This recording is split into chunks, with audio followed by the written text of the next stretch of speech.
Friends, இன்றைக்கி நம்ம soya chunk, அதாவது பொடுசு பொடுசாக இருக்கும்ல, இது நான்வெஜ்ஜு சாப்பிடாதவங்களுக்கு, வெஜிடேரியன் சாப்பிட்றவங்களுக்கு ஒரு மட்டன் டேஸ்ட்டை கொடுக்குங்க. இன்றைக்கி டிஃபன் பாக்ஸ் வந்து தயிர் வெங்காயம், தக்காளி சாதம், அந்த சோயா சங்கு அப்படியே வறுவல் தாங்க. சூப்பராக இருக்கும்.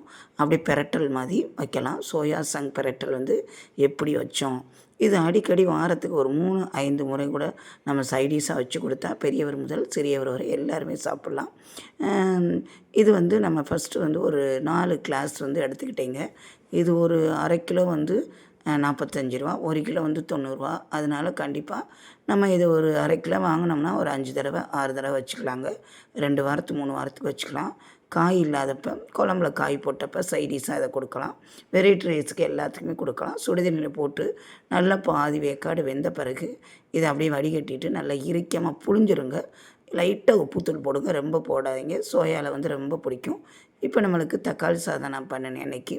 சைடிஷாக வந்து தயிர் வெங்காயமும் இந்த சோயா பெரட்டலும் நான் வச்சு கொடுத்தீங்க. அவ்வளோ எம்மியாக டேஸ்ட்டாக இருந்துச்சு. நம்ம ப்ளைன் பிரியாணி கூட இதை சைடிஷாக வச்சு கொடுக்கலாம். பிள்ளைங்க டிஃபன் பாக்ஸையும் தீக்குங்க. வீட்டில் உள்ளவங்க எல்லாருமே சாப்பிடுவாங்க விரும்பி. மட்டன் எடுக்க முடியாதவங்க, சிக்கன் பிடிக்காதவங்க இது வந்து நம்ம எடுத்துக்கலாம். பட்டு கொஞ்சம் சுகர் பேஷண்ட்டு, அந்த சுகர் பேஷண்ட் எடுத்துக்கலாம். தைராய்டு உள்ளவங்க வந்து மருத்துவர் பரிந்துரைப்படி எடுத்துக்கலாம்.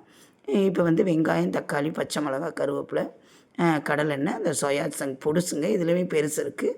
இந்த இதில் வந்து பொடுசு வந்து விரும்பி சாப்பிடுங்க. இது வெளியிலே வந்து இந்த ரோட்டு கடையெல்லாம் 10 ரூபான்னு ஒரு கப்பு கொடுக்குறாங்கங்க. இப்போ நல்லா இறுக்கமாக புழிஞ்சு வச்சுட்டோம். இப்போ கடலெண்ணெய் ஊற்றி சோம்பு போட்டு கடுகு போட்டு கடுகு உளுந்து போட்டு தாளித்து விட்டுட்டு, இது சிம்பிளான ரெசிபி தாங்க. வெங்காயம் கொஞ்சம் நிறையா போட்டுக்கோங்க. பெரட்டல் அப்படின்னாலே கொஞ்சம் வெங்காயம் தூக்கலாம் போட்டு நல்லா வதக்கி விட்டுட்டு, பச்சை மிளகா, கருவேப்பிலை போட்டு இஞ்சி பூண்டு பேஸ்ட் இருந்தால் போட்டுக்கோங்க. இல்லாட்டி நம்ம தட்டி கூட பூண்டை வந்து தட்டி போடலாம், இஞ்சியும் பூண்டும். இப்போ நல்லா வதக்கிட்டு நம்ம ஏற்கனவே வந்து சோயா சங்க் வந்து அந்த சுடுதண்ணியில் போட்டு பாதி வேக்காடு வேகிற மாதிரி வச்சுக்கிறணும். கொஞ்சம் நம்ம சுடுதண்ணியில் போட்டால் வேகாத மாதிரி நறுக்குன்னு இருக்கும். பெரியவங்களுக்கு, சின்ன பிள்ளைகளுக்கெலாம் சாப்பிட முடியாது. அதனால் நீங்கள் ஒரு பாதி 2 கொதிச்சோன்னா நல்லா தண்ணியை இருத்துட்டு ஆறவும் நல்லா இறுக்கமாக புழிஞ்சு வச்சுக்கோங்க சோயா சங்கை. இது வந்து நல்லா விற்பனை ஆகுதுங்க. இது வந்து சவுச்சவில் இருந்து ரெடி பண்ணுறாங்க அப்படின்றாங்க. பட்டு மட்டனுக்கு ஈக்குவல்ன்றாங்க. இது வந்து ஒரு 75 ml வந்து நம்ம வாரத்துக்கு 5 தடவை எடுத்துக்கிட்டு இருக்கும்போது ஒரு ஆள் 75 ml 50 ml வந்து எடுத்துக்கலாம். அதான் அளவு சொல்கிறாங்க. இப்போ வந்து தக்காளியை போட்டு, தக்காளி வந்து தேவைக்கு ஏற்றாப்புல நம்ம வந்து இப்போ வந்து ஒரு சின்னதாக இருந்துச்சு, ஒரு 4 தக்காளி எடுத்து கட் பண்ணி வச்சுட்டேன். ஒரு பெரிய வெங்காயம், ஒரே ஒரு பச்சை மிளகாங்க. நல்லா வதக்கி விட்டுக்கோங்க. வதக்கி விட்டுட்டு நம்ம சிக்கன் பொடி இருக்குது பார்த்தீங்களா, நம்ம தனியாக வந்து கரம் மசாலா மாதிரி அரைச்சி வச்சுருப்போம்ல, அதில் ஒரு அரை ஸ்பூனு, மிளகாத்தூள் ஒரு ஸ்பூனு, அப்புறம் வந்து காரத்துக்கு ஏற்றாப்புல நீங்கள் கூட்டிக்கலாம். மல்லித்தூளுங்க. இப்போ மிளகாத்தூள், மல்லித்தூள் வீட்டிலேயே அரைச்சது. இதை வந்து நம்ம இதில் வெங்காயம் வதங்கும் போட்டுட்டு, கரம் மசாலா ஒரு அரை ஸ்பூன் போட்டு நல்லா வதக்கி விட்டுக்கோங்க. வதக்கிட்டு நம்ம வதக்குறதுலாம் வந்து டேஸ்ட்டு கொடுக்கும். இது அவ்வளோ புரதச்சத்துங்க. விட்டமின்ஸ் நிறையா இருக்குது. இது நார்ச்சத்து உள்ளதுனால எடுத்துக்கலாம் தாராளமாக.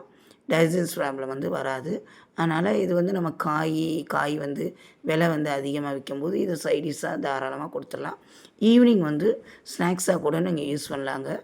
நான் சொல்கிறேன் மறுபடியும், ரோட்டு கடையில் இந்த சும்மா ஒரு கை அளவுக்கு விற்கிறாங்கங்க. அது வந்து 10 ரூபான்னு விற்கிது. நம்ம வீட்டிலேயே வந்து ஆரோக்கியமாக முறைப்படி இப்படி ஈவினிங் ஸ்நாக்ஸாகவும் நீங்கள் செஞ்சு கொடுக்கலாம். எது நொறுக்கு தீனியை விட ஃப்ரூட்ஸு இது மாதிரி சோயா சங்க் வந்து வாங்கி நீங்கள் யூஸ் பண்ணலாம்.